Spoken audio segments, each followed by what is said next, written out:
Good evening, everybody. I'm your host, Vicar John Evans. I'm joined by my beloved wife, Samantha.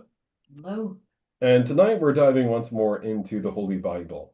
For those who may be familiar with our live streams, as a Lutheran minister, studying towards what will be my first congregation coming up very, very soon, I have the great joy of introducing the Bible to a lot of folk.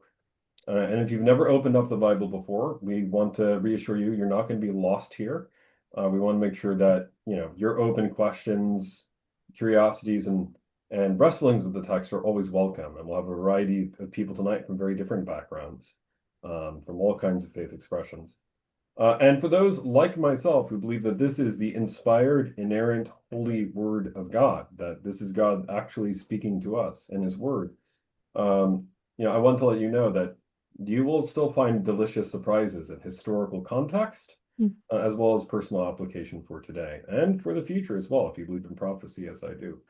So, we're going to dive into this mystery. Usually I would go through very extensive introductions, but as I promised my beloved wife that she would get sleep tonight, and as we did that dinner thing beforehand, and sleep might actually happen after this, as she is about to conclude her midterms as her first semester towards full-time ministry, we are going to dive immediately into the text. So for all of you who have come tonight, know that your very loving host absolutely has the greatest appreciation for all of you.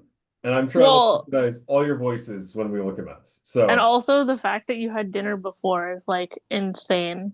Yes, Congratulations. That is learning. I even had my first blueberry in 30 years yesterday. So just know, Wow. there's a new phenomenon that is sweeping through. John is still finding good foods. Yes, I am. Oh. All right, Sam. So take it away. We are in 1 Samuel chapter 28, and I'm sure we'll probably need to give immediate context of what's going on. Let's start with verse 1. In those days, the Philistines gathered their forces for war to fight against Israel.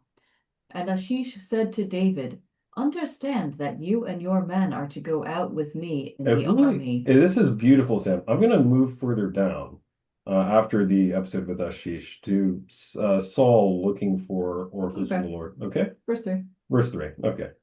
We're going to start at verse 3, everyone. Sorry about all that. All right. Skipping verse 2. Yep. Hey.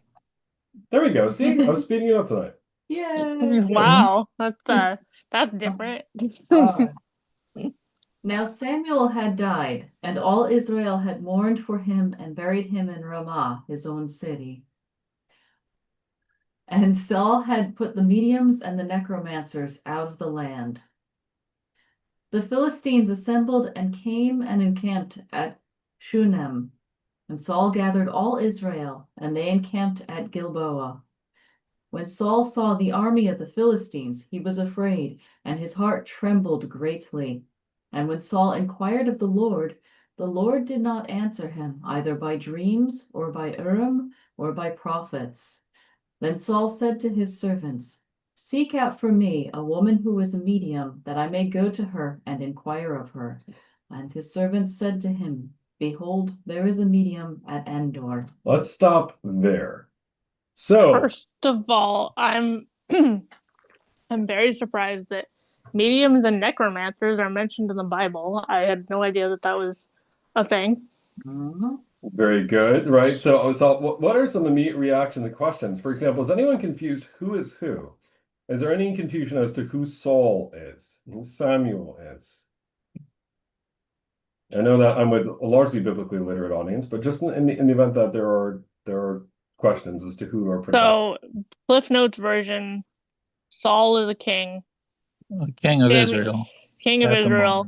Yeah. At the moment, not the rightful king, that's David, but Samuel the prophet, and he died. Right. And Samuel the prophet is known for having done what when it comes to Saul and the kingship? He stripped Saul of the kingship and gave it to and anointed David. Very, very, very, very good, right? So it's interesting that Saul and Samuel had a kind of love-hate relationship where Samuel begins as kind of the Merlin to Arthur, or the Gandalf to Frodo, the Obi-Wan to Luke, but there's a falling out that happens, and Saul is disobedient to God according to the text, And as a result, Saul loses the kingship from God's point of view, but he still has the throne from an earthly point of view. Yeah. So he's freaking out. Now, why is Saul freaking out here?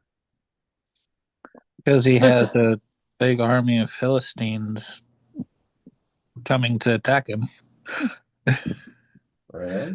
And Well, he's and I like, think it's interesting that he sent all the mediums and necromancers away, and then he Yeah. asked for a medium. Yeah. Very good. So what and this is going to be a theme throughout this entire passage about the inconsistency of Saul here. well, About his I mean, religious practice. he tries to go to God. He asks for God to answer him, but God doesn't. He's like, no, you made your bed. You made your choice. I'm not talking to you right now. No. And notice how Saul wants to talk to God, which I think is rather interesting. Right? How does Saul want to talk to God? He wants answers. No, Through but David. the means, the Through vehicle. David. What's sorry? Through David. Well, the text says through what three things? Oh, dreams, Oh, prophecy, through and dreams, Urim, and or prophets. yeah, what's Urim? I have no idea what Urim is. All right. Do I have Apollo with us? I don't know. I don't know if you're available to the mic, Paula, and if you'd be willing to. But there's a reference to Urim and by extension Urim and Thummim. Don't know if. The Urim the is lots, the the thing lots. that holds, yeah, the lots. Yeah, it And sounds. lots Oh. are a pre-Hebrew practice that originated from the gods that the Hebrew, well, I don't know if it originated from the gods that the Hebrew Bible considers evil, but people used lots who were not just Jewish. That's excellently put, Paula. And what would you describe with the practice of lots? How would you explain lots to someone who may not know what what they are like visually or tactily? What are they usually? I'm looking at my book on casting lots right now. Okay, I'm sorry about that. No, you're good. No, I'm physically like looking at it, and they are the Hebrew letters that are engraved in an object. It could be wood, it could be stone, it could be something else. And if you're doing it properly, you get into a very meditative state and you connect with the Elohim. And then you ask your question and you cast the lots. It's not the same as tarot by any standards, but it is a method of divination. It's Right, the first crazy 8 ball. The crazy 8 ball, yeah. Well, Not as crazy. so Not crazy. Yeah. I would say any biblical scholar, whether they were progressive or conservative, more on the critical end of the spectrum, I would translate that to skeptical, or more of a traditional hardline scholar, all of them would agree with everything that Paula just said. Absolutely, 1,000%, right? The big debate is with the Urim and Thummim is well, in the Bible, what were they made out of? Some people think that they're the stones that are literally on the breastplate. Some think that they're a separate thing entirely. There's question of whether they are strapped to the chest of the high priest, right? Or if they're made of wood or some other substance. And there's no one interpretation of this in Judaism. There's many interpretations. And Wait, so yeah. the high priest is the only person that can cast lots then? In this No. context, yes, according to Levitical law. Interestingly enough, those familiar with the New Testament, do you remember where people are casting lots in the New Testament, apart from the crucifixion? There's one other place where people, in a positive sense, are seemingly casting lots. Was it the successor of Judas? Very good. Yeah. Right? Very good. So Judas, spoiler alert, guys, sorry to break it to you, Judas horrendously dies. And rather than leaving the spot vacant, the apostles seek the will of God for a successor in the book of Acts, chapter 1, where the apostles, the literal apostles, cast lots, right? So they're acting like Levitical priests. They're acting like Aaron in that moment. So Wait, who's the successor to Judas? the successor is a man named Matthias. Oh, interesting. Okay. So Mhm. if you ever seen the name Matthias, that's common in the English language or in the Christian Western world, for example. What's interesting about it is a lot of people think it's a variant on Matthew. It's not. It's its own separate name, which really Huh. interesting.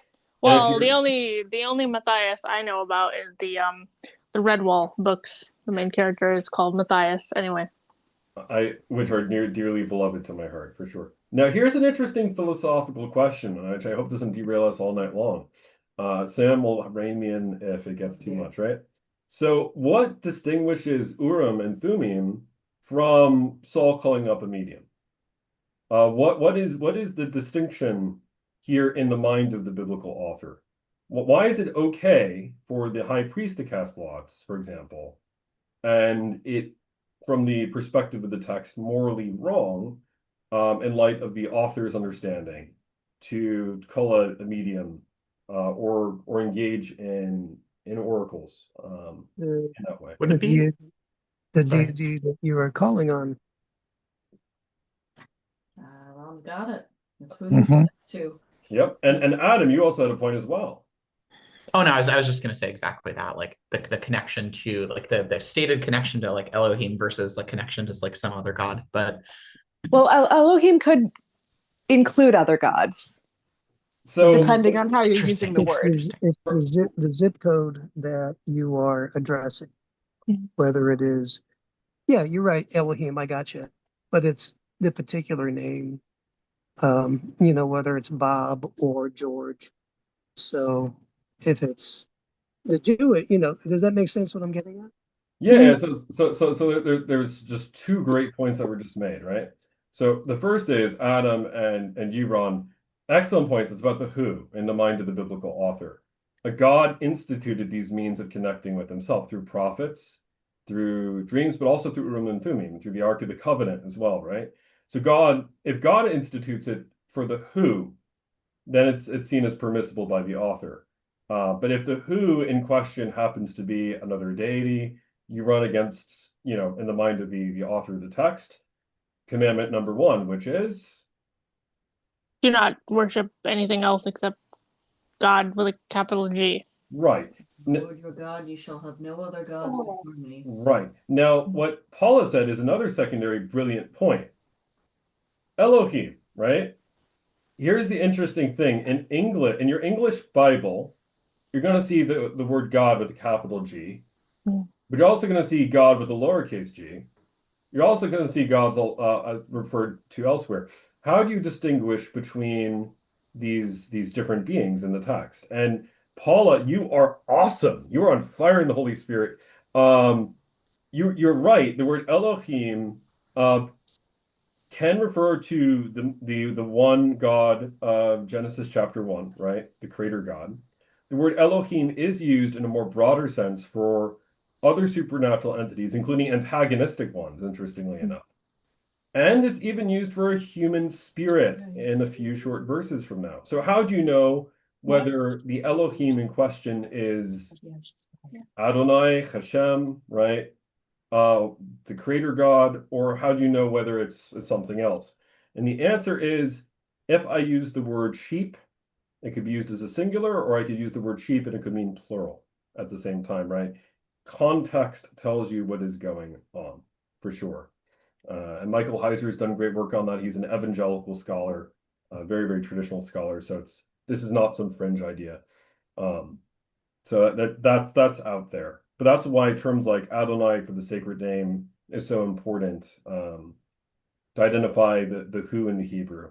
And honestly, our English translations do a very poor job, I think, of distinguishing between those. That's why I recommend getting a JPS alongside your ESV and King James, because it's great. Variety is the spice of life, and I love it.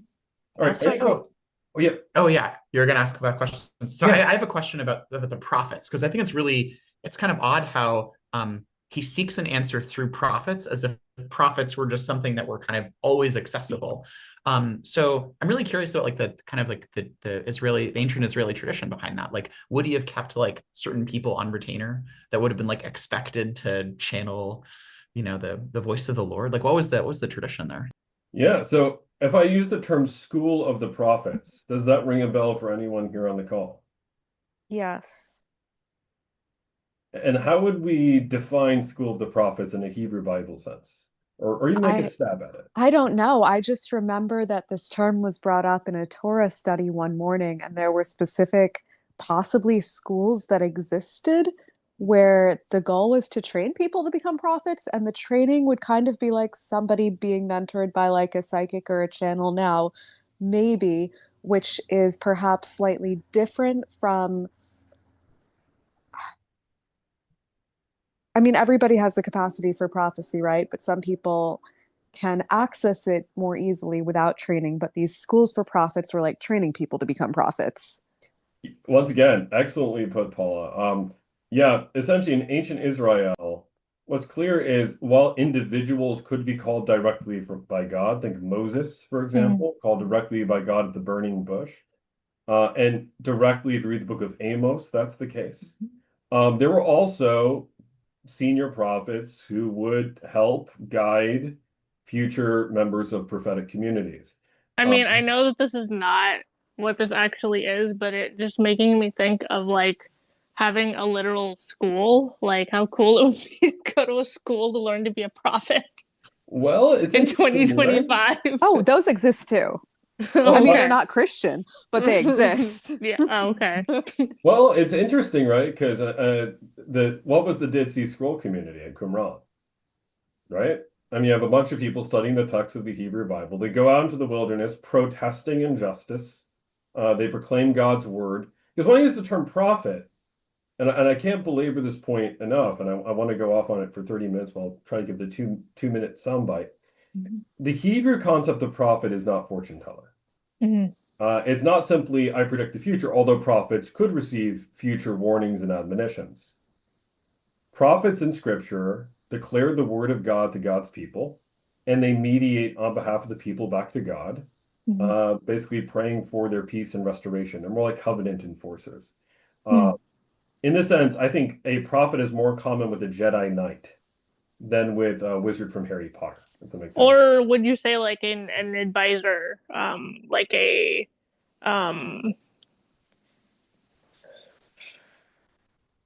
like a magi, but not. Think Merlin from the Arthurian legend, or Obi-Wan to Luke. It's to advise in the way of God and the way of truth, because not everybody is literate in culture either, right? So they are also passing on orally the living word of God as they receive it, but also as they're reading it as well. And of course, in a New Testament context, every baptized person is A prophet. right. So anyone who's been baptized from a New Testament point of view into the name of the Father, the Son, and the Holy Spirit holds that potentiality and that role of sharing God's word with the world. It's in all of our baptismal liturgies. And also, too, there's even a gift of prophecy described in 1 Corinthians. And, Christians will debate what does that mean and how is that applied. And, we can get into the weeds of that all night long. But I think that's really interesting here. Adam, your question is apt. It is as though Saul would have had prophets on hand, except Saul got into a trouble with prophets. Does anyone remember what Saul did, particularly not so much to the prophets, but to the priests? Wait, didn't he like have them killed or something? Very good, Abby. Yeah. But then he sent Samuel away. Why didn't he kill Samuel? Once again, Samuel is sent away before Saul goes and hunts down the priests at Nob. Although I will say this, I think if Saul could have killed Samuel, he probably would have at one point. There was wait, John, I'm interested in that. Yeah. I'm not pushing back, but what do you mean? When do you think? Well, I think that when Saul is in the throes of madness, where he's throwing a javelin at his own son Jonathan in 1 Samuel, and when Saul comes very close again and again and again to essentially executing David, At some Right. point, you know, one could imagine a scenario, and it's an imaginary scenario. You have no, I have no direct evidence for in the text, if I'm being honest. Okay. I think it's easy to see someone in that deranged state wanting to go after Samuel. But it is interesting. Why doesn't he touch Samuel? I think he's also afraid. I think, and this is just my opinion, Saul knew Samuel loved him. And I think that might, even if you're a madman, you might restrain your madness. That's just, that's if I'm fishing here. No, All right, what do you I think? think you're right, and I that's one of the reasons why I think Saul does not kill David after David reveals, you know, he didn't kill him in the cave, for example, when David could have murdered him. Yeah, Saul had more soldiers there. He could have easily said, "Okay, encircle them, kill them all." Well, Saul, but also maybe he's afraid because of the power that David and Samuel have. yeah, definitely, because That he doesn't, that he like realizes he doesn't have. I think in the end, right? I mean, he's, you know, reaching out to God and God isn't answering, and yeah, right. And think of how tough this is, where Saul once could speak regularly with God. He felt close with God. He felt intimate with God. Now he feels cut off. And so now he's cut off. Who is he seeking? Who is he looking for? a medium. Which, so question. When I think of medium, I think of like the Victorian medium of the Victorian era who would, you know, talk to dead people on other people's behalf, you know, supposedly. I think of like, or a medium like communicating between two people without them communicating. So what was the biblical Talking about term? like, Yeah, you're what talking was, about like Mr. Rochester from like Jane Eyre? oh, Is that what you're talking about when you say Victorian no, I'm medium? talking about like they had people who would communicate with dead people, like Seances? no, well, I think it kind of was seancey, but it was also like there were people that like plied themselves as mediums, like Abraham Lincoln's wife, when her son died, the rest of her life she communicated with people who were, you know, supposedly communicating with her sons who were dead. That was kind of common in So I hear my fellow seminarian here, Ryan, actually priest, Deacon Ryan, right? I got 3 more weeks. Oh, okay. Ah, man, dude, congrats, bro. Congrats. Congratulations. This postulant I was doing, but Ryan, from my point of view, I want to get your take on this. I don't see a lot of discontinuity between the Canaanite practice of witchcraft and what was just described. Doesn't seem like it changed all that much. Would you point out any distinctives there?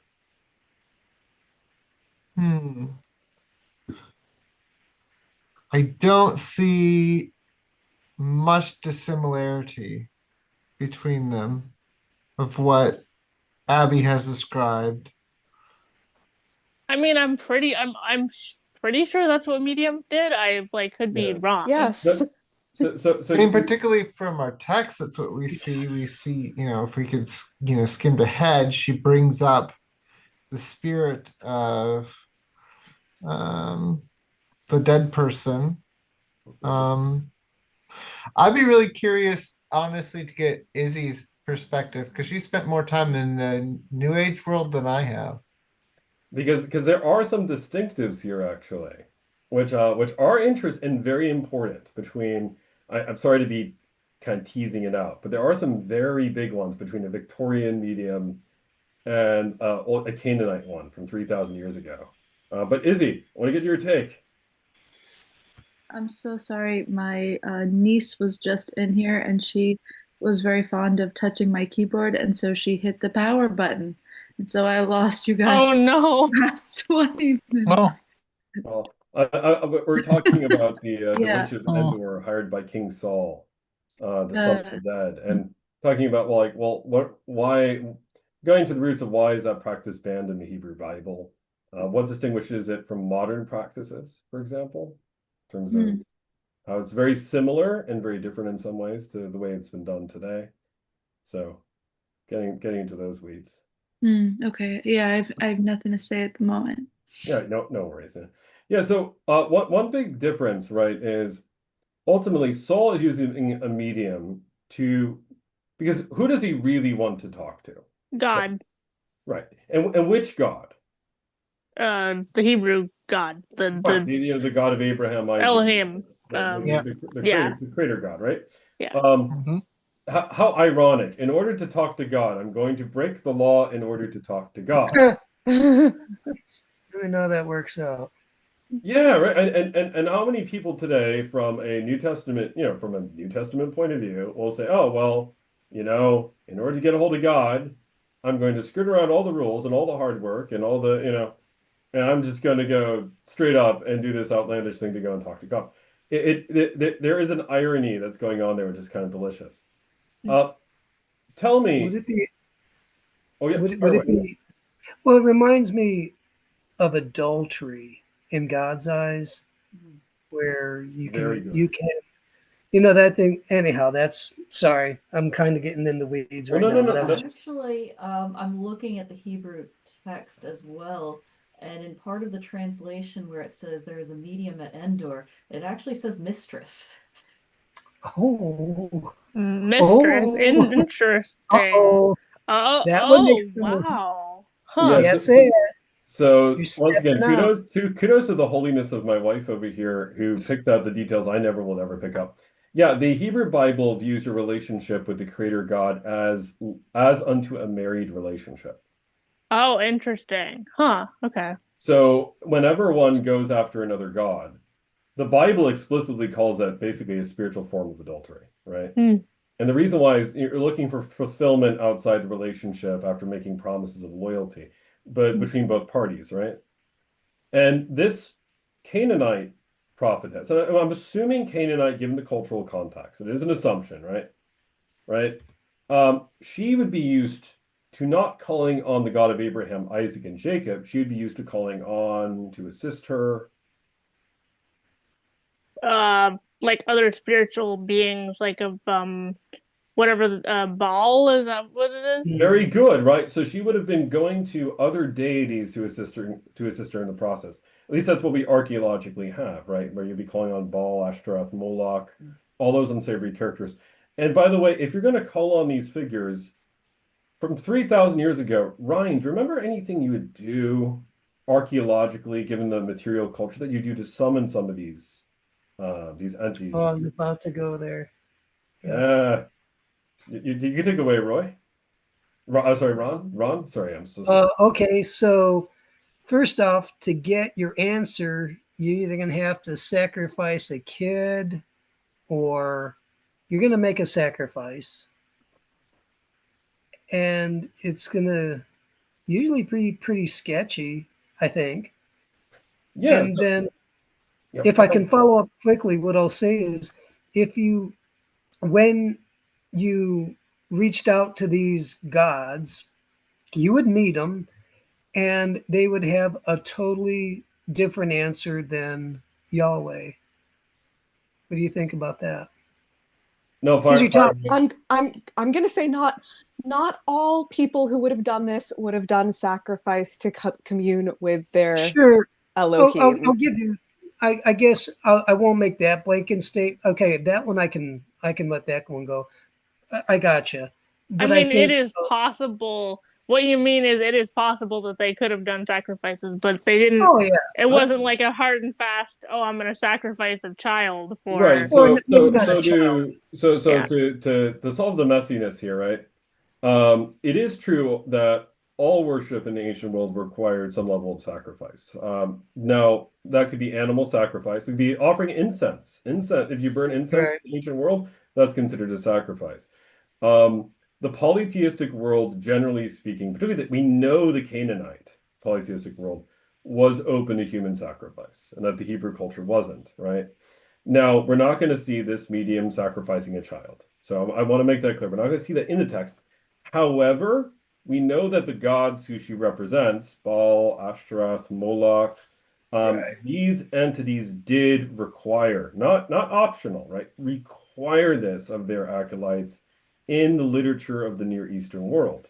Now there's archaeologists can debate how much the literature reflects material culture. I think the material culture backs up that that's what actually happened. But that's the context of the author here, that whereas the God of Abraham, Isaac, and Jacob really does not require you to be a slave to fear or anxiety or to, can I appease the wrathful deity at all costs?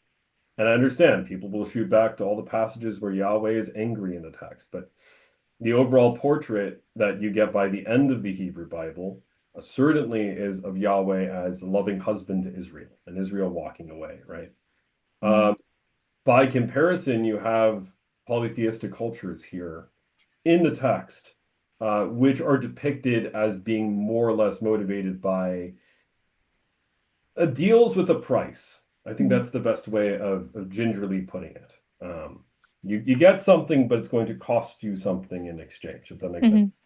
So no, I love this, by the way. I absolutely love this. And like, yeah. just so people are aware, if you don't know what a necromancer is, it is somebody who, well, I'm assuming in this context, physically raises the dead or has the ability to control the dead.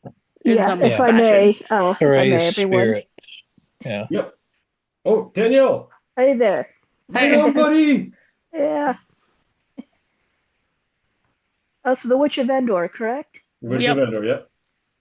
Yep, I think you're very right with that definition, Abby. That's pretty much what's happening here. Is she's using her power to communicate with the dead. Samuel, in this case. Yeah. So fire. Yeah. And there's kind of a debate I've heard, like Seventh-day Adventists say, well, it wasn't really Samuel, it was like some kind of demonic figure. But I think in this case, I think it's pretty clear that she, yes, is communicating with Samuel here. Well, it makes sense in the context. If Saul is trying to communicate with God, then this other entity also knows that Samuel has just died. And I think from what I know of spiritual, it takes a while for your soul to kind of settle and on the other side, and so it would make sense that Samuel was maybe closer to the veil between the living and the dead. This brings up a lot of great points, which are immediately about to appear in the text. Sam, how about we get to the actual summoning sequence here? Okay. But yeah, no, all of you raised really, really, really, really, really good points, right? Right. But continuing from verse 8. So Saul disguised himself and put on other garments and went, he and 2 men with him. And they came to the woman by night. And he said, divine for me a spirit, and bring up for me whomever I shall name to you. The woman said to him, surely you know what Saul has done, how he has cut off the mediums and the necromancers from the land. Why then are you laying a trap for my life to bring about my death? Are you the police? Wait, how does she not know it's, well, I mean, Saul disguised himself, but she has to know it's Saul, right? I mean, that's a good question, guys. Do you think the medium here is seeing through who this actually is? Because she's kind of saying here in the text, it's kind of delicious. If I do what you're asking me to, there's this Saul guy, and this Saul guy, he's really into cutting off, which by the way could mean even murdering, interestingly enough. It depends on the context, right? Or certainly exiling those who are engaging in witchcraft and in mediumship and everything else. That's not going to happen to me, right? Wink, wink. Wink, wink. Wink, wink. So do we think Saul? Do you think she is aware it's Saul? Yeah or nay? What do we take? What do we take? I mean, I would say yes. If you're communicating with the dead, you're you're a pretty smart person. You have a lot of ways of sensing things that maybe somebody normally doesn't. I don't know. Other takes? Other hot takes? I'm Yeah. guessing that it's supposed to be a rebuke. It seems to me like it's a rebuke on Samuel of some kind. Of he should know, of all people, he should know.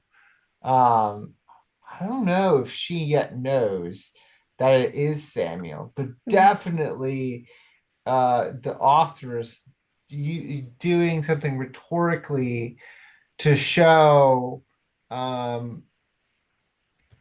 the moral perversity of what Saul is doing. Mhm. That he's going against the law. He's going to a necromancer to hear from the Lord, and worse, it goes against his own judgments. Um, And there is evidence for precisely what you're suggesting in the next literal verse. And I agree. There's a sequence where it makes it look like she is very surprised that it is Saul, actually. Very sad. Okay. But there's a debate. Among biblical scholars, there is a debate. There is actually an argument as to what is her awareness. But the next verse shows how perverse I think Saul is here. Few verses down, but Yeah. I would say, even if she can't discern that it's Saul, there's probably still enough clues that she's dealing with Israelites, in which case she would know that they would not be coming to her otherwise. I mean, unless he was able to disguise his accent or, whatever, like she would know from his voice, his way of speaking. Like there's Yeah. Yeah. Well, Paula, I want to get your take on this because what would you, and I know I'm asking, this is a guess, so don't worry, if it's wrong, it's okay. What would you say would be the obvious keys or differences between the Canaanite or Hebrew culture, or would you say that they would look nearly synonymous on the ground? Visually? Visually, or even if I'm working with an ancient polytheist or an ancient Israelite 3,000 years ago, apart from diet should give it away. Apart from diet, would we be able to tell them apart from each other, let's say on the streets of Gibeah 3,500 years ago? I'd imagine not. Yeah. And why not? I think you're right about that. I mean, they're all from the same area. They're brothers and sisters. Yeah, so this is the very fascinating thing about the Hebrew Bible. I think it's very, very telling that the descendants of the 12 tribes very easily get entangled into the material culture and practices of the inhabitants in the land. In fact, this is something which the 5 books of Moses, Torah, continually actually warns of. When you go into the land, don't learn all the practices. And of course, we find that they do. And the reason why, right, is cultural assimilation goes both ways every single time. And we know from the book of Joshua, I'm aware that Joshua is a very controversial text in light of the commandments of Adonai to cut off all of the enemy peoples, right, and all the peoples who are there. But tell me, do the Israelites really kill everybody who is in the land of Canaan? No, because No. they would be killing like themselves, right? I mean, Well, they'd be killing. No, because you have them intermarrying with the local people. Exactly, Danielle. Exactly. They intermarry with the local people, and next thing you know, you have kids who are basically they're in a syncretistic culture. Right? They're syncretizing this. And what this means, right, is ultimately, and it's what I'm about to say is fictional, but this fictional example is certainly something that would have been reflective of the culture. In the TV show House of David, released by Amazon Prime, when Saul is losing his mind and he's suppressed by an evil entity, what does his wife do in the TV show? Does anyone remember? Oh yeah, she goes and gets the local spiritist who's like a high priest of the pagans. Yeah, and notice they describe her in the TV show as a high priestess of Baal, right? So Yeah. I think another big distinctive is this. With all loving respect to my colleagues who certainly take a different approach to the understanding of where we are and who we are and where we come from. But the role of a high priestess in ancient polytheistic culture comes with massively different societal baggage than the woman in the flower shop down the store with a little stand outside. And that societal baggage is significant, right? So in some sense, the Israelites would have been different in terms of diet and maybe some other elements, but they might be hard to tell apart, except for one thing. How wealthy do you think Saul and his men looked? I mean, Saul looks pretty wealthy. I mean, and also if you're royalty, you walk a certain way.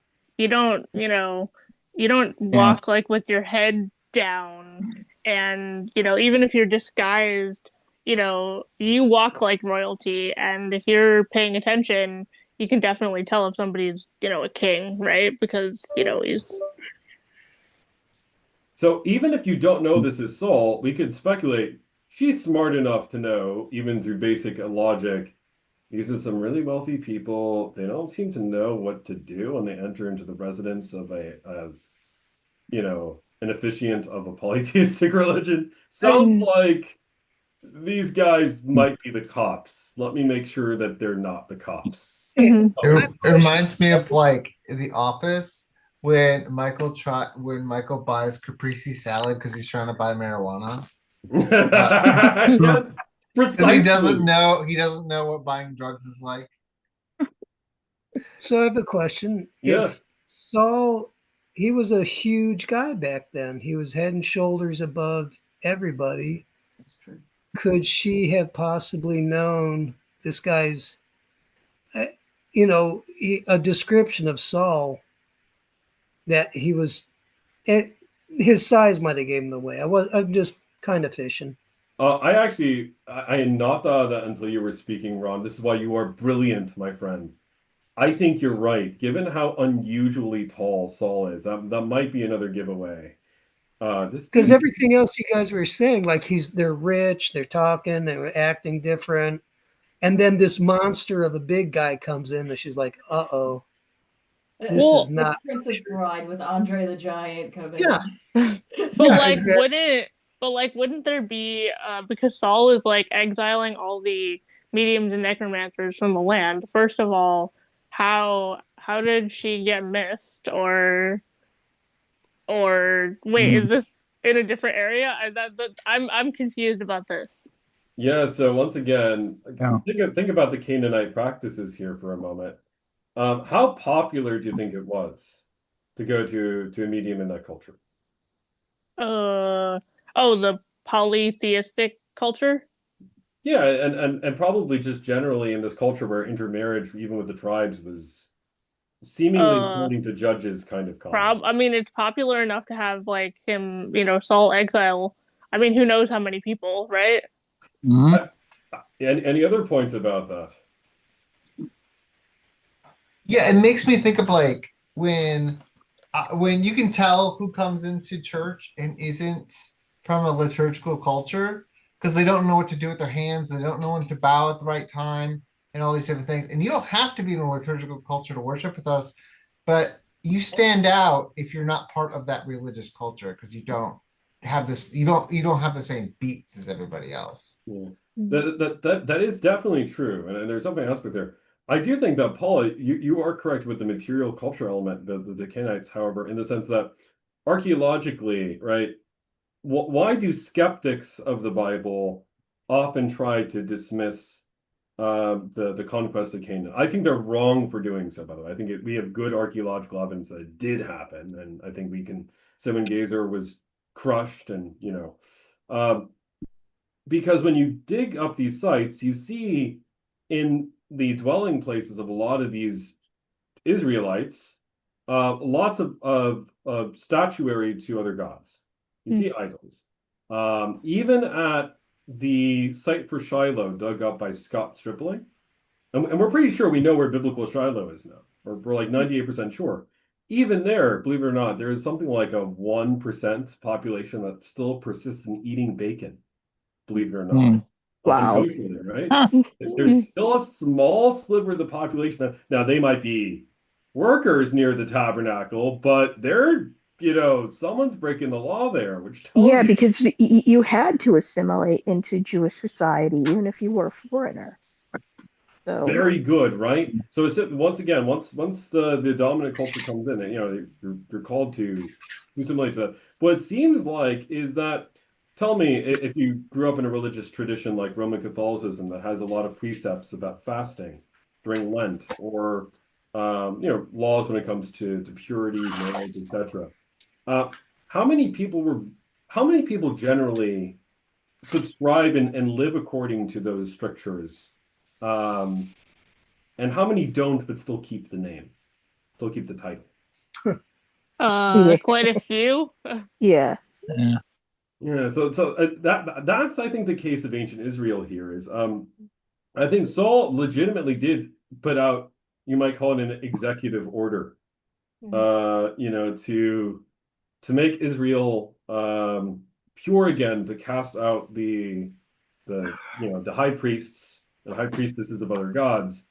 But man, if she is really popular down the street over there and has kind of an eminent following, they might say, "How about you just go to the town next door and we'll cover for you. Here's some cash." Right. Yeah, I mean it's like exiling any group of people doesn't quite work 100%. No, well, in terms of ancient Israel, Israel tries to be obedient to God's covenant in, basically driving out these people, but they don't do it. They persistently don't do it. And so I think you're here with a really interesting scenario where Saul sees he's not, it's not been as successful as he thought. And here at the last minute, he's going to the very person or kind of person he's tried to destroy, which is even more ironic. So we can take it away for that irony because it gets better and better. But Saul swore to her by the Lord. By who? By the Lord. And in your Hebrew, is that just any god? No. No, that's all. That's all caps, Lord. Need I say the Tetranonomicon there, right? That's Adonai. Wait, by then, aren't you not supposed to swear by the Lord? Isn't that like established or no? So actually, when Jesus in the New Testament says, don't swear by heaven, don't swear by earth, this is one of the elements which is very misunderstood by modern Western readers. In context, you ought to actually make a vow or make a solemn promise in the name of Adonai, according to the Hebrew Bible. And Jesus is really not condemning that. In the New Testament, he's condemning basically, we understand from the context, a flippant practice of doing so, the outward religiosity. So, okay. But so it would be common for an Israelite to swear by Adonai, but why is it really twisted and wrong and expletive upped for Saul here to be swearing by Adonai in this context? Because he's been anointed. Yeah. Didn't Yahweh make basically didn't Yahweh make Saul swear to drive out the inhabitants of the land?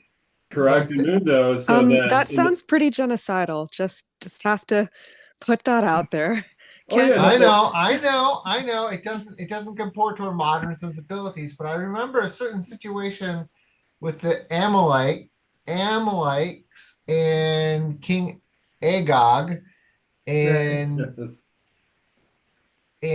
Saul was supposed to devote them to destruction. Right. Can you help me out there? You're correct, Mundo, Ryan. So, and you were correct, Paula. These are the most problematic passages for modern interpreters to wrap their minds around, to put it mildly, right?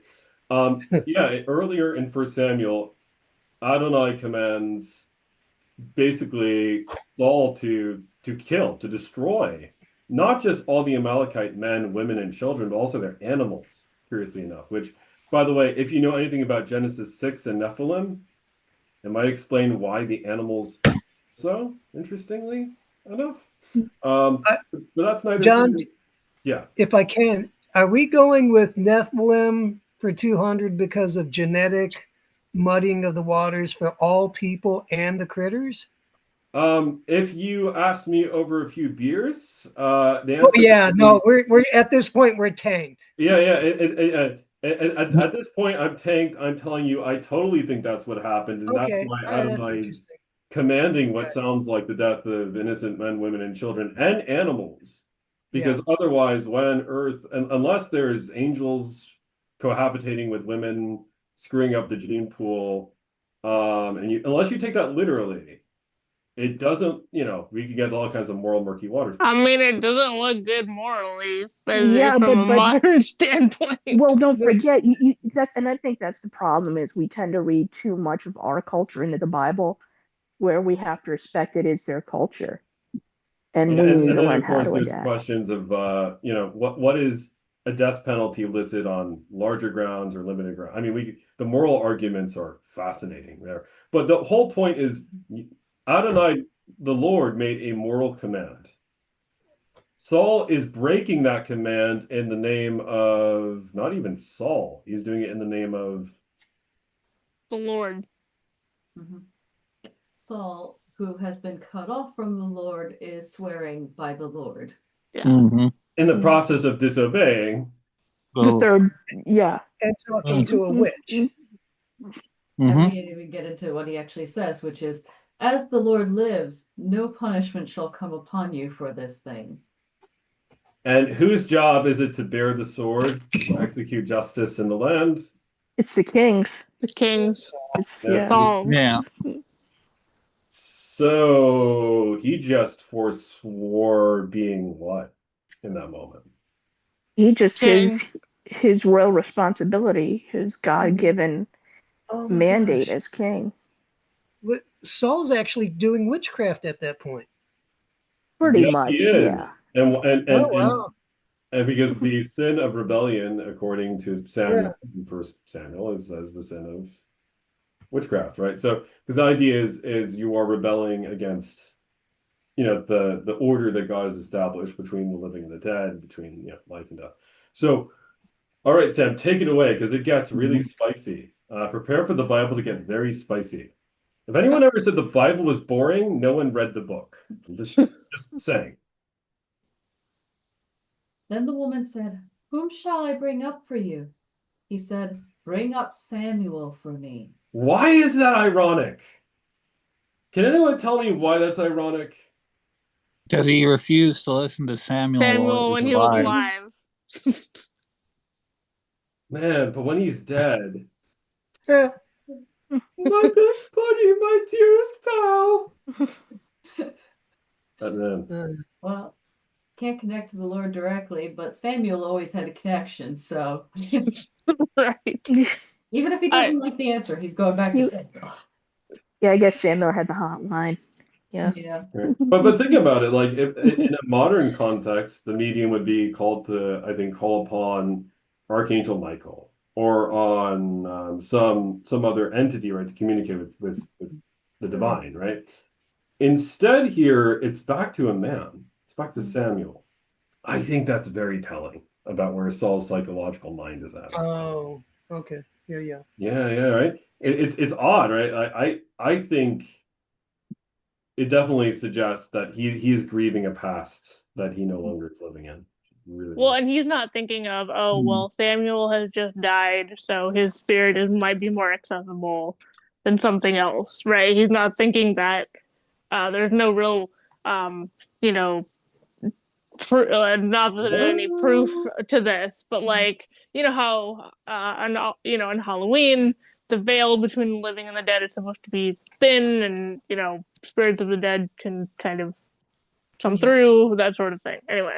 No, Abby, I think you're a genius. I think you're hitting on something. So, Samhain, right? The pagan feast of Samhain, the veil is thin, the spirits can come across, right? Tell me, is anyone familiar with the biblical language? I know 3 people will be very well aware of this. Biblical language described worship in Canaanite religion called a high place. Yeah. How would we define a high place? It's basically you would go up to like either a mountain or to the top of the hill, and you would offer sacrifices there because you would be closer to quote the gods. Right. And here's the very interesting thing, right? Initially, high places were like literally high places. Think like Sinai, even as a kind of, Adonai approved high place, right? But we have archaeological digs where people have found shrines to, Baal, Ashtaroth, Moloch, a lot of them, where it's actually not on an elevated spot. It's actually, interestingly, far more accessible. And yet they're still considered what the Irish would call, in a different culture as an analogy, thin places, right? Thin places. Where if you think about it, look at what the Greeks did on Mount Olympus every 4 years. Yeah, right. So this is not crazy to think that Saul thinks he's going to a place where we want to use the language of the veil, and it's biblical language where the veil seems thin. And the other element too is in Jewish culture, I don't know how long it was between Samuel's death and this event. In Jewish culture, is anyone aware of any practice of belief of how many days the soul might be tarrying around or goes straight up? Oh, isn't it is it 7 days? No. 8 days? No, I thought it 40 or Go ahead, something. sorry. Whoop, I thought it was. Oh, I thought it was 4, or I'm sorry, 3. 4. And on the 4th, it's gone. Yeah, so very, very good. And this is why Jesus waits how many days before raising Lazarus? 4. 4 days, right? So once again, I'm not saying that this Jewish practice was widespread or universal in any way, but at least there grew up a tradition that the soul could tarry around, which leads into all kinds of debates about, was purgatory believed by the early church? Was there an intermediate state? Oh, so there was what I'm talking about, Saul might have thought, oh, Samuel's soul is still maybe sticking around, so maybe, this medium can communicate with him easy.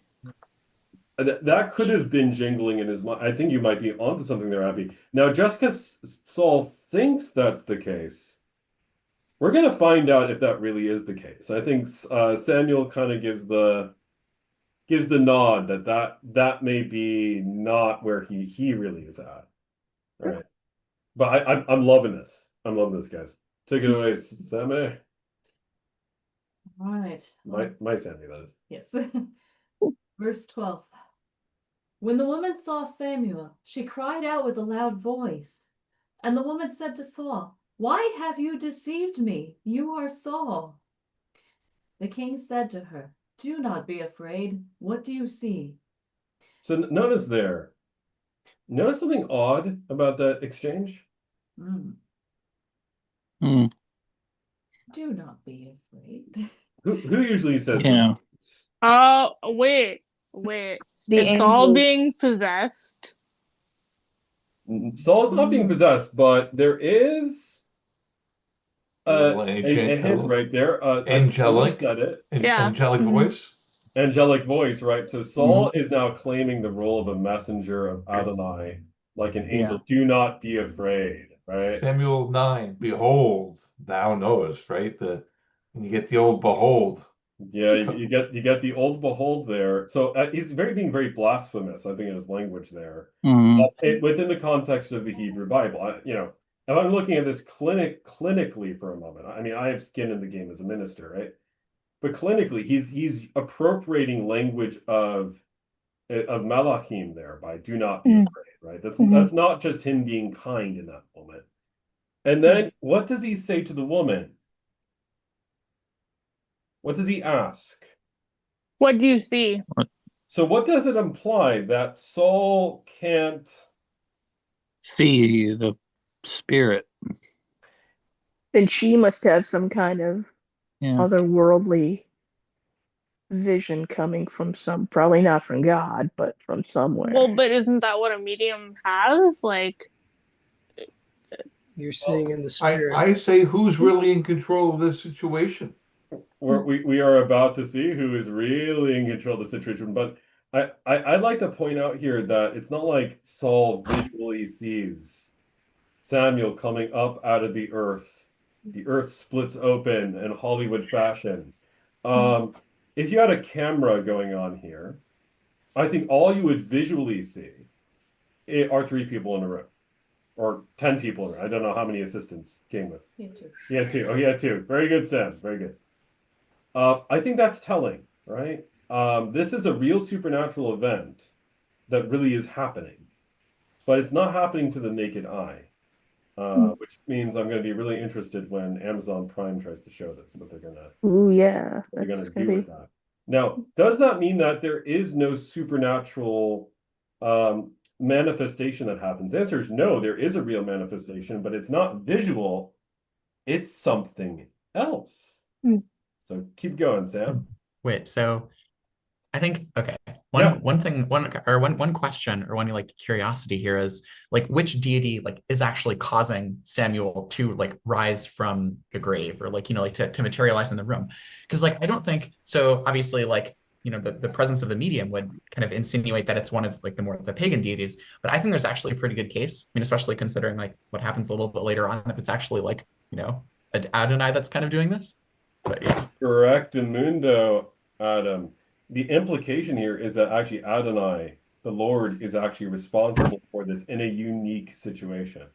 That's the majority opinion of most mainline Catholics, Protestants, and Orthodox. There are a few that will say that this is a demon in disguise, but the overwhelming opinion of people who've read this text is it's really Samuel. And if it's really Samuel, who's the only one in charge of the living and the dead? According to Yahweh. God. yeah, Yahweh. right. Yahweh. So in that sense, that prerogative would be a unique situation where Adonai's like, oh, you really want Samuel to show up? You really want him to show? Oh, okay. I'm going to give you what you asked for. We'll see if you like it. We'll see. Yeah, and that's the thing. When God gives you what you asked for, sometimes, yeah, It's not what you it's expect. not gonna work out well. Yeah, There are many prayers I made in high not school what you happy expect. which were not fulfilled. Well, if I can throw something out quickly, the reason I'm saved is when I was with the Native Americans doing the shaman thing, I had a real eyeball TV in my eyeball vision, and then God, for lack of a better word, hijacked it, or actually he knew it was going to happen, and used the icons and symbols that I saw in the vision, and he placed them in church. And long story short is because of that vision that I had with the Native Americans and those symbols that I wound up in church that I got saved. So I kind of relate to this story just a little bit, except I didn't get dead. I got undeaded. You got truly undeaded in the righteous, non-vampiric way. Right on, bro. Right on. Yeah, no, but I think I think it was. And God can do that. It's part of His sovereign prerogative. So yeah, I'm not going to deny that. Yeah. Oh no, I think it's just hilarious. Or not. I mean, I think she was horrified. Like she had been a medium, a long time, I'm guessing. And then when she had something really godly, supernatural, it freaked her out. Yeah. It shows that this was a characteristically different encounter than anything that she had before. Super interesting.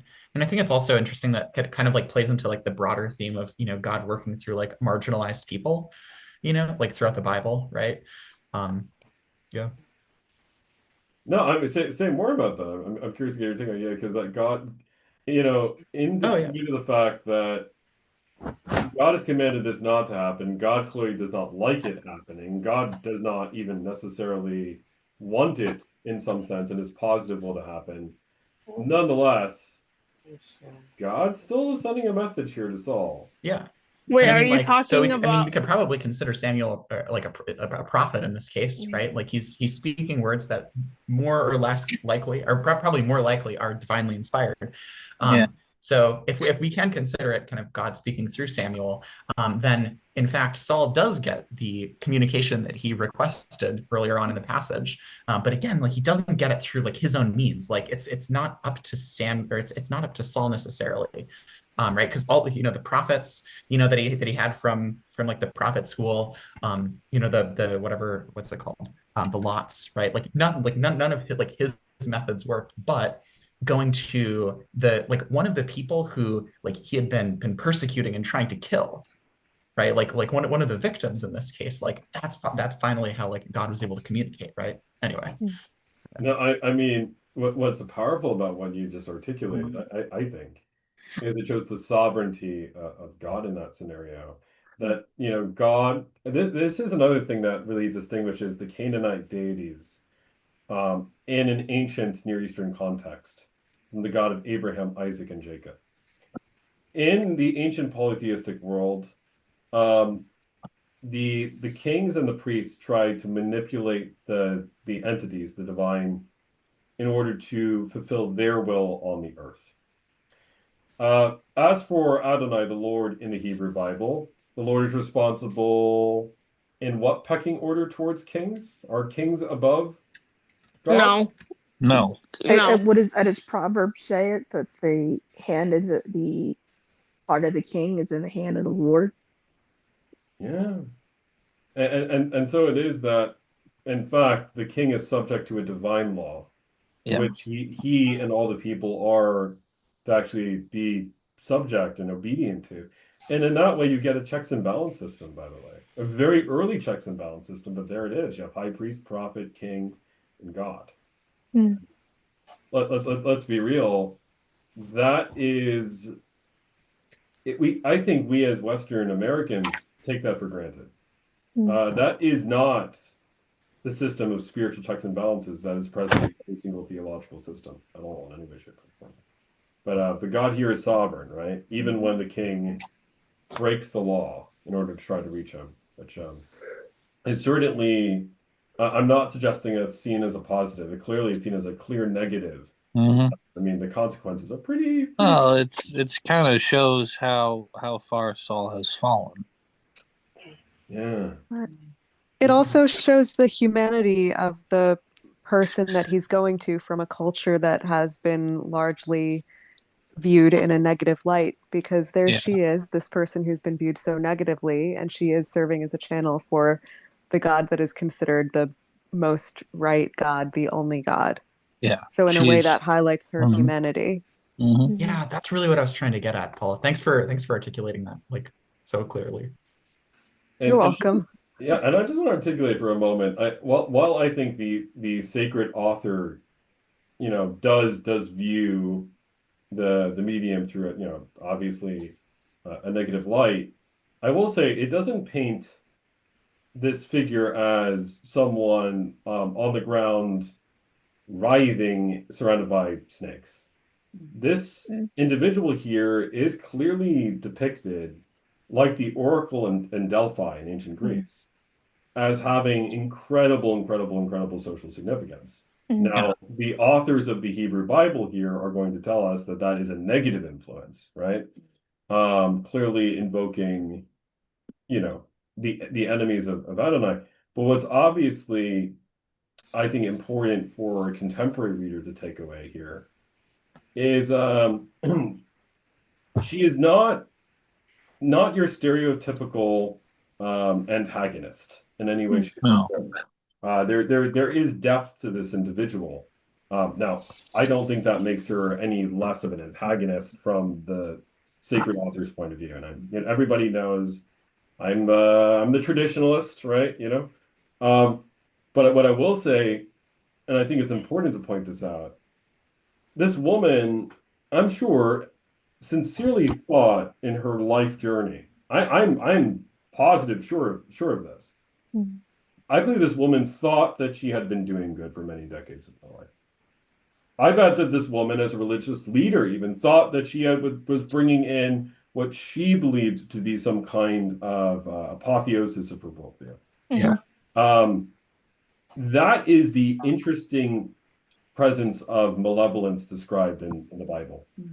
Malevolence is rarely described presenting itself as we are ghoulishly bad and we're knocking on the doors. Rar, please play with me. It's more of a stubble manipulation. It's more like nuance. It's more of a screw tape letters than a you know, plunge off Very a good cliff. screw tape reference. Yes. Yeah. Thank you. Thank you. Right. I mean, this is precisely why, quite frankly, Israel found this so seductive as a Yeah. movement. Is quite frankly, when people are hurting, they want answers. And this was a system that purported to offer those answers Yeah. in substitution for the exclusive claims of the God of Abraham, Isaac, and of Jacob. That's really interesting. And you kind of see yeah. that now. I was listening to a documentary on infomercials back in the 90s, and they were interviewing someone who used to work for the Psychic Friends Network. Remember those? Oh yeah. Oh yeah. yeah. And he said that his job was to like manipulate these poor people and keep them on the line as long as humanly possible. So But it he, wasn't like, I mean, yeah, it was manipulation, but a lot of times people they think, even though it's wrong, they think they're doing a good thing, right? I mean, yeah, otherwise and that's what he thought. He was like, yeah. we're like being these people's like they're friends, because a lot of these people were just very, very lonely and had like no human contact. And think of AI with the little Grok app that's in a lot of people's pockets. Right. Yep. Chat GPT now is like your best friend. Yeah, or I mean, come on, let's admit it. Or the scammers who, befriend elderly people and, tell them all these things, to make them feel good, and then whoops, all my life savings is gone. Yeah. So my hope is for whatever wrongs she might have had in her life, that this is a redemptive moment. Yeah. Because He acts as a conduit for God. Is that you actually have a contrast here for New Testament passages. She cried out with a loud voice. Yeah. Roy? You know what I'm going for, right? What's the word for loud? Well, in this case, it's the Hebrew. It's not the Greek mega, but yeah. But a great voice, which is what happens when Jesus casts out demons. Mm-hmm. The next line is, what do you see? And the woman said to Saul, I see a God coming up out of the earth. So my thing is, she didn't Holy perform, Lord. Is that you literally have right? She didn't perform anything. God raising from the dead. Right. I agree. This Holy woman, Lord, Sam. This woman was like Oda Mae Brown and Ghost. She was a two penny charlatan, and when God anoints you, who can take the anointing away? Right? Only God. Right, and he didn't. So God is working through this. So and what's the premise about being anointed, right? Right. You were talking earlier, Pastor, about that veil, right? That bending of heaven to earth, right? That conduit, that never left. And that's the whole irony, that he's never ever asked God directly. He's always been the roughneck, leatherneck, beatneck, like doing it his way. And as I said in my sermon the last 2 weeks, to quote Frank Sinatra, I did it my way, right? Right. Which is the opposite of thy will be done. I'd say what distinguishes magic from prayer in the Bible is not the casting of lots, because hey, both polytheists and monotheists did that. It's the who, but the who of the God of Abraham, Isaac, and Jacob is always a your will be done mentality. Every single time. It's a your will be done perspective. The perspective of the other who's on the chessboard here, who are seen as the antagonists in the Hebrew Bible, the gods of the nations, they are very my will be done focused in every single way. Every single way. And this is because it's a fundamental difference of, is there a sovereign creator who's in control of everything?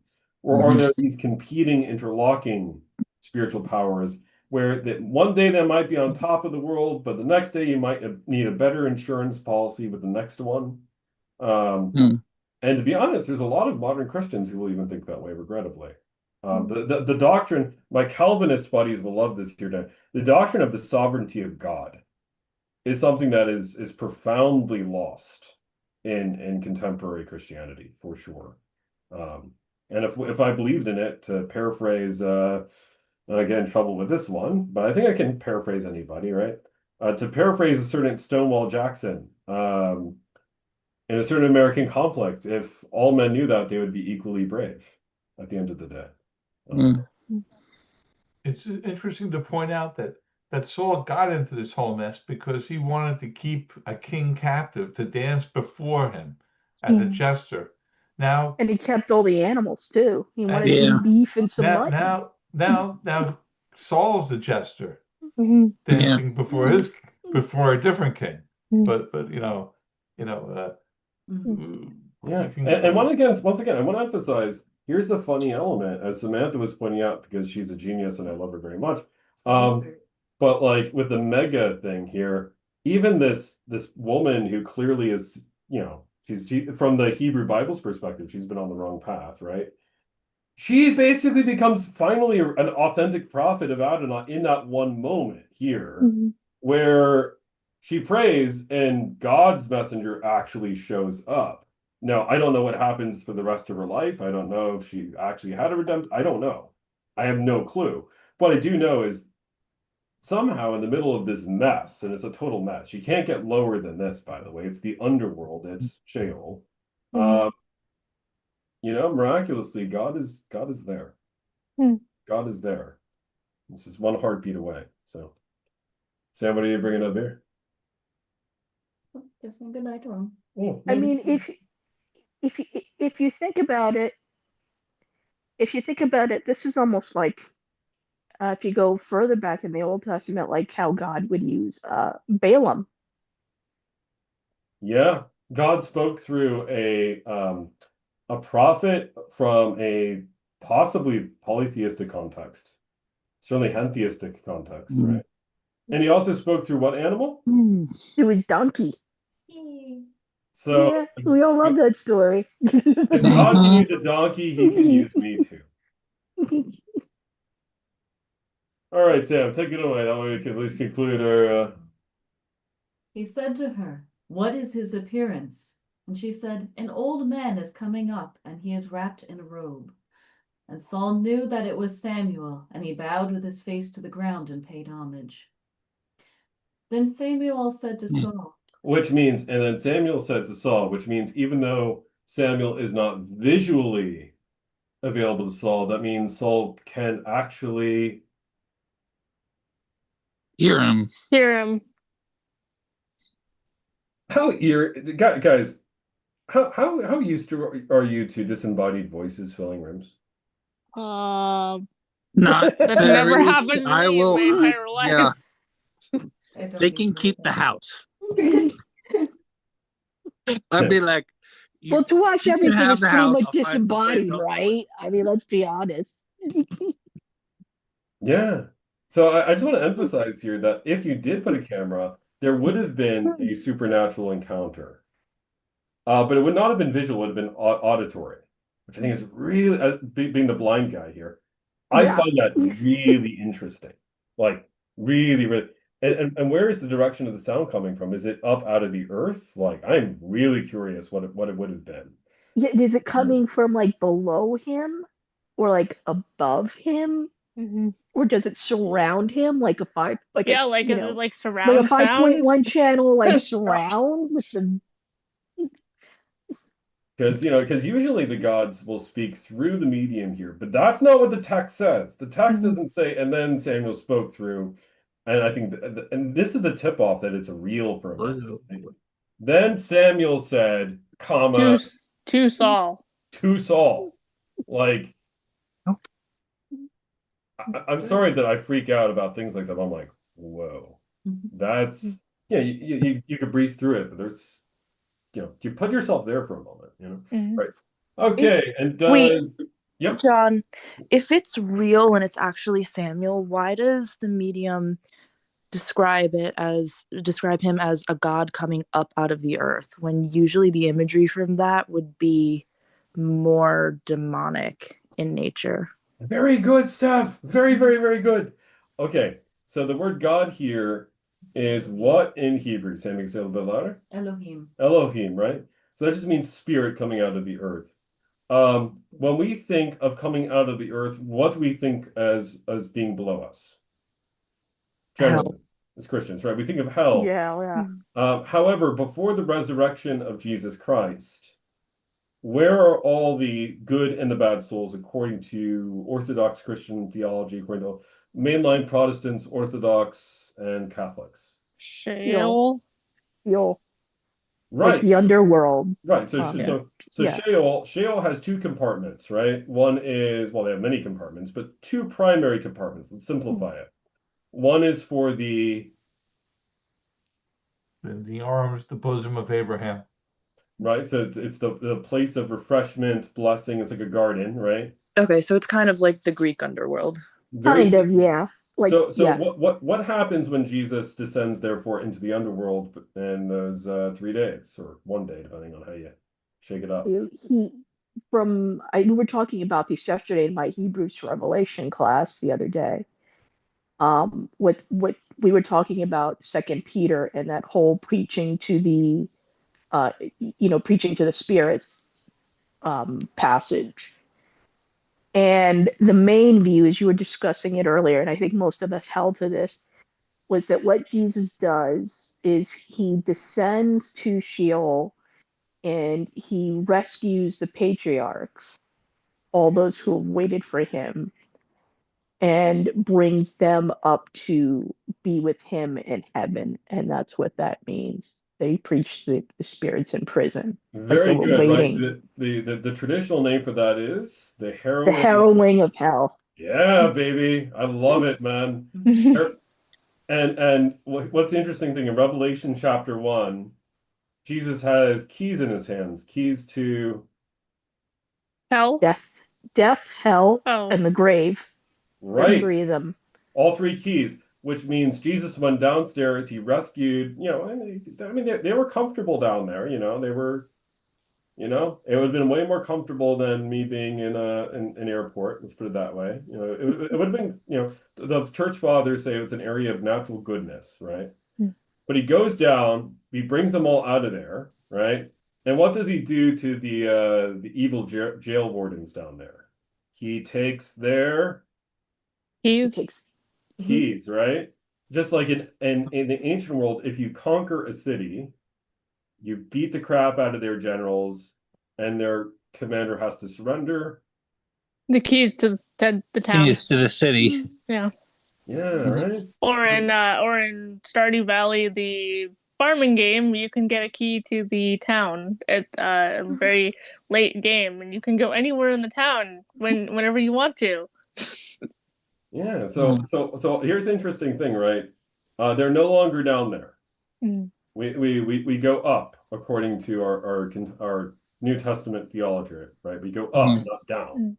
But you are right. A soul coming up out of the dust wearing a cloak, our immediate reaction in Western American culture is, particularly post resurrection, right? When we do go up, we're like, oh crap, that does not sound good, right? Now, why might someone interpret this actually as a demonic counterfeit? I don't think that it is. I think that this really is Samuel. It's a traditional interpretation. But why might someone come to that conclusion as well? I think our Adventist brethren do, our brothers and sisters. Yeah. And they do so largely because of the presupposition of soul sleep, that souls are not conscious. Right. It's one. Which, by the way, I could heap passage after passage after passage of why souls are very consciously aware of where they are in the Bible. But I think we could log passages back and forth with our beloved friends. The other element too, I think, is because in a lot of people's theology, if God sends a messenger, particularly in the prosperity gospel, is, Saul, I know you made some bad decisions in your life, but you could turn it around tonight, and you could be a millionaire, Saul. If only you pay Just say the sinner's prayer, Saul. Told you, buy my book. Support my man. Wait, I'm so confused. I'm so confused right now. Yes. What are you talking about? Okay, the prosperity gospel is the modern idea that if you don't turn to if you turn to God, you don't do it for your to be with him in heaven, you do it for your gain. You're doing it to get something. Yes. So if you turn to God, like he'll give you he's it's like a cosmic genie. He'll give you like every desire you've ever wanted, and you'll never suffer anything again. Okay, so this is a And- cultural Yeah. phenomenon, but not a gospel, like not a book. No, not a it's gospel. a This is a very cultural modern phenomenon. Okay, So- thank you for the Yeah. clarification. So some people will assume that this is a demon because when Samuel shows up and speaks on behalf of God, he doesn't say, well, if you believe hard enough, Saul, God will forgive you and it will be totally fine. The message is instead, in essence, you're screwed. You're screwed. Yeah, That's exactly. reinforced in the New Testament. We have a parable about So basically, with the Lazarus. dead, like Yeah. Lazarus and the rich man. Yeah. So like the whole thing, it's a very modern idea that's basically come around probably in the past 150 years max of Christian history of doing something like this. So where they'll tell you, oh, you weren't healed because you didn't have enough faith. That's sad. Believe me, I've gone through stuff dangerous. like that. So I mean, being blind myself, I've been told by people, oh, you'd be healed now if only you had enough. They don't. exactly. Your faith cruel. wasn't good enough. Yeah. That's really or cruel. People have like prayed over me because they think that if they pray over me that some miracle will happen. Some miracle will happen. Yep. And and then it doesn't, and you're like, screw God. And I just want to emphasize, I do believe that God can heal. I do believe that God can and does, but I don't think it's like a genie in a bottle where God is going to do what I want God to do because God is sovereign. Yeah, it's right? not My mom has a good way of putting it. It's like they treat God as like a vending machine where you give money to the church and then you put in your request list. And then and then it's like a vending machine where it pops out at the bottom. Right. So I want to emphasize, a lot of people will interpret the words here as demonic because it seems to be a lot of law, but not a lot of gospel. And I do want to emphasize, had Saul really been penitent here, had Saul said, today I'm going to put out an envoy that David really is the king, and I repent of my sins. I think he still would have died, but I don't think the message would have been as cruel.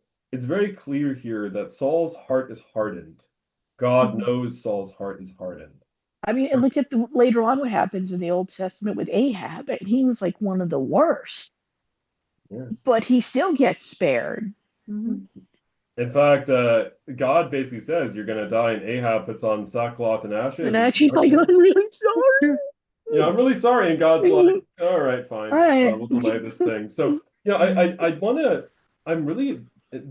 consider it one of my lifelong callings as a minister, as a priest, to present to people the reality that the wrathful image of the God of Abraham, Isaac, and Jacob in the Hebrew Bible is at best only a partial truth.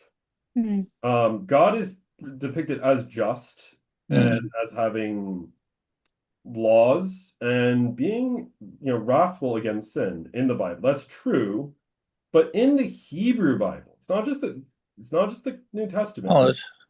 I have passage after passage where the Lord appears before people who deserve punishment according to the text, right? According to the text, and they don't get what they deserve.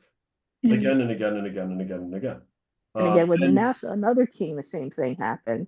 The book of the end of the book of Jonah, right? Right, yeah. Nineveh will be destroyed, and when God spares the entire city of polytheists, Jonah's like, What's the matter with you? I knew you were gonna do this. That's why I didn't want to go. I knew you were a But merciful some God. You yeah. spares people. Why don't you just smite my political enemies off the face of the earth right now? Now, Hey, and God. God says to him, like, look, there are 120,000 people in there who don't know if they're left from their right. Do you think you want me to kill them? And for all the animal rights folks, and many animals. Animals. Also, right? This is the interesting element about the Hebrew Bible is it is way, way, way more balanced in its understanding of justice and mercy. And I think the way a TikTok influencer or a comedian on cable television or HBO is going to show. You know, I think this is, and you would not get that if you read passages in isolation. You only get that if you quote Paul in the New Testament, if you read the whole counsel of God, which is Genesis through Revelation, cover to cover, cohesively. And that's my stump speech why the historical critical method is totally flawed. And hoorah. Anyway, take it away, Sam, so we can hear the doom and gloom speech finally. I'm just reflecting on, the woman says she sees a God coming up out of the earth, and then she identifies an old man as coming up. And I'm kind of wondering if she saw two different beings at that. Holy So Lord. she Wow. maybe actually saw the resurrected Christ. And then he Samuel. brought up Samuel. Yes, who brought up Samuel. Oh, so it was like the time bending thing. I want everybody to recognize the very fact that my wife can see that interdimensional reality in the text demonstrates that my wife is way holier than I ever will be. We are justified by grace through faith, right? Good Lutheran, but I just want to say, like, blessed are the eyes that see what you just saw. That's love you there. All right. Carry on. Then Samuel said to Saul, "Why have you disturbed me by bringing me up?" Saul answered, "I am in great distress, for the Philistines are warring against me, and God has turned away from me and answers me no more, either by prophets or by dreams. Therefore I have summoned you to tell me what I shall do." And Samuel said, "Why then do you ask me, since the Lord has turned from you and become your enemy? The Lord has done to you as he spoke by me. For the Lord has torn the kingdom out of your hand and given it to your neighbor David. Because you did not obey the voice of the Lord and did not carry out his fierce wrath against Amalek, therefore the Lord has done this thing to you this day. Moreover, the Lord will give Israel also with you into the hand of the Philistines, and tomorrow you and your sons shall be with me. Merry Christmas and Happy New Year. The Lord will give the army of Israel also into the hand of the Philistines. So I want to bathe in that for a long time, but I'm going to have Sam move on from the fact that Saul has just heard that he's a dead man. And if we think that's a curse, how many of us know the hour of our death before it happens? None of us. No. And if we did know, would we try to get right with God? Yeah. Yes. Yeah. Yep. Yep. I mean, that's what I try. If I knew I was dying at the precise time, I would try to tell everyone that I love them. I would live like I was heading to Yom Kippur, the Day of Atonement. I would try to live in reconciliation with my neighbor. Not because I was trying to earn anything, mind you, but because I would try to live out as fully as possible a life reflecting the love of Christ. And I think that Saul was given an extraordinary mercy here to know, all right, your time's up tomorrow. What are you going to do with it? What are you now going to do about it? So we're going to see this reaction here on the part of particularly a certain character. Then Saul fell at once full length on the ground, filled with fear because of the words of Samuel. And there was no strength in him, for he had eaten nothing all day and all night. And the woman came to Saul, and when she saw that he was terrified, she said to him, "Behold, your servant has obeyed you. I have taken my life in my hand, and have listened to what you have said to me. Now therefore, you also obey your servant. Let me set a morsel of bread before you, and eat, that you may have strength when you go on your way." He refused and said, "I will not eat." But his servants, together with the woman, urged him, and he listened to their words. So he arose from the earth and sat on the bed. Now the woman had a fattened calf in the house, and she quickly killed it. And she took flour and kneaded it and baked unleavened bread of it. And she put it before Saul and his servants, and they ate. Then they rose and went away that night.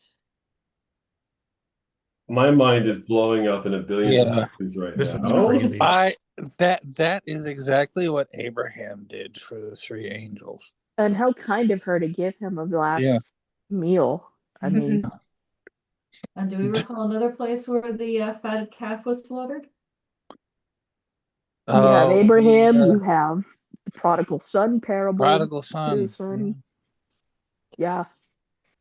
And then you have bread, which is also No, unleavened. unleavened. So that'd be Communion. Passover, Last Supper. Yeah. Last Supper. Well, you'd have the bread of Yeah. the face. You'd have both Yeah. the and the unleavened bread that's presented then, right? Yes, you are correct, Sam. You want to explain Yes. it? No, you do it. That was Go for girl. Go for girl.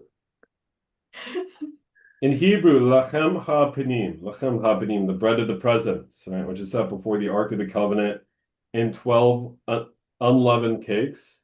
But there's also 2 leavened bread there with a flask of wine, traditionally, as well, right?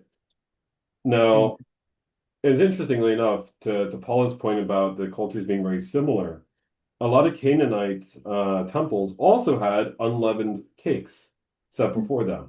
This is why there are passages railing against those who bake bread to the Queen of Heaven in the book of Jeremiah, for example.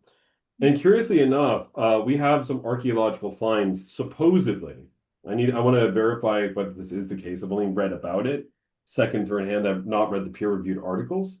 But I've heard that archaeologically they've dug up what seems to be the metal tracings or casings or clay tracings of how to create those cakes. And they look small, and they look round, and they look like wafers. Oh, interesting. Which tells you that the practice of communion wafers is actually a universal Near Eastern ancient practice, strongly celebrated by both Israelites and Canaanites as a kind of offering bread or bread of communicating the presence of the deity, which I think is interesting. But the reason why it's unleavened here is because it is in haste.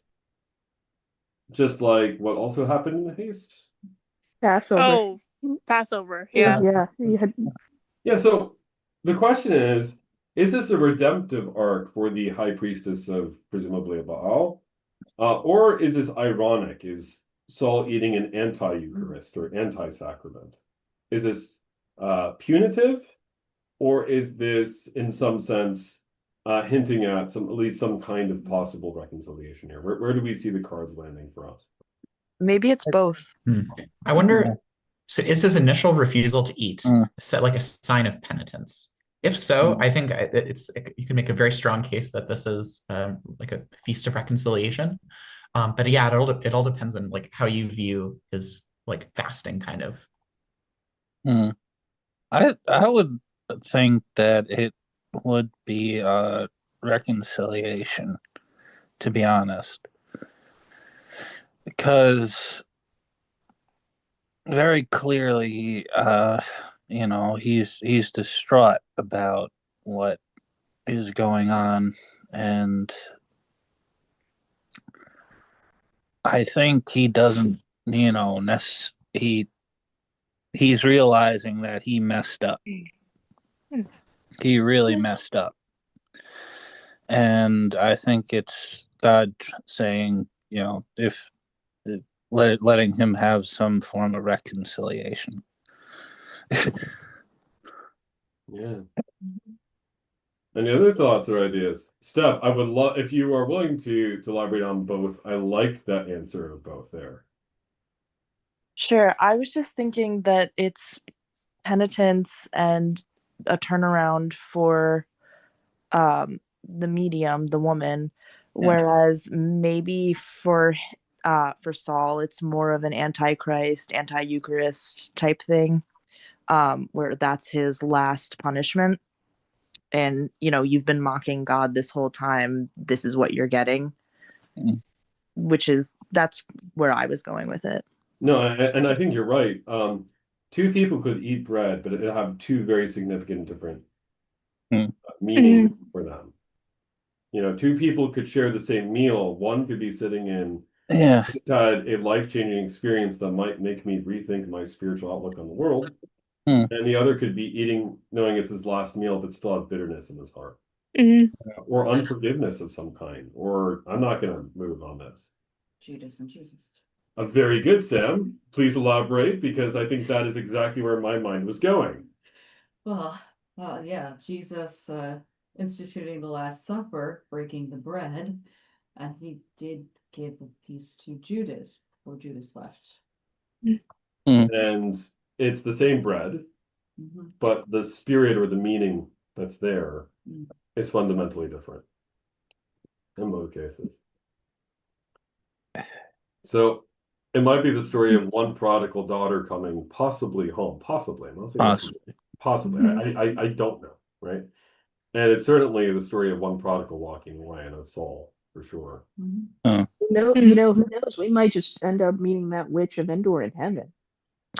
You never know. It makes you wonder what happened next, right? Like I would love to have spoken with her a few decades down the line and said, hey, well, did this lead you to come before the temple and offer yourself before Nathan the prophet? Could she become like an assistant to the Levites? I mean, you really wanted to fanfic this thing. You really could.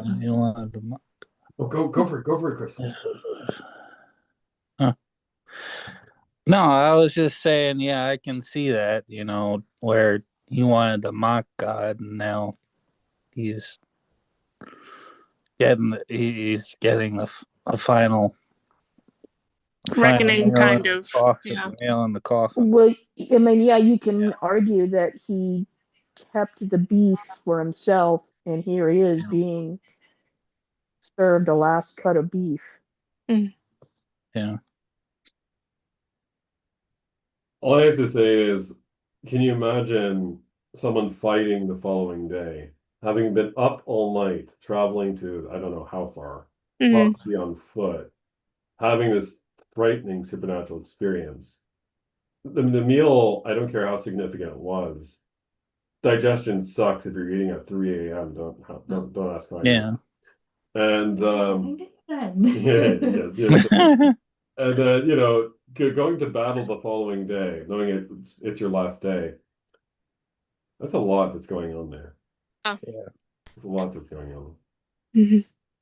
All right. Any final thoughts before we move on to prayer requests? I love the spooky passages in the Bible, and I'm worried they draw out a lot of differences of opinion and of interpretation. That's what I love about this, my friends, is while I come at it, with more of a traditional mindset, I believe that every person's perspective here adds something to the tapestry of our understanding. You've noticed things tonight I have never thought of before.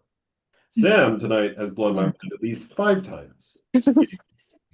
And I assure you, I've read this thing, I don't know how many times, gazillion times, since I was a child, right? And I just want to emphasize, all of you, therefore, are capturing a glimpse of the heart of Christ that really does transform me. But and any last thoughts, opinions, perspectives?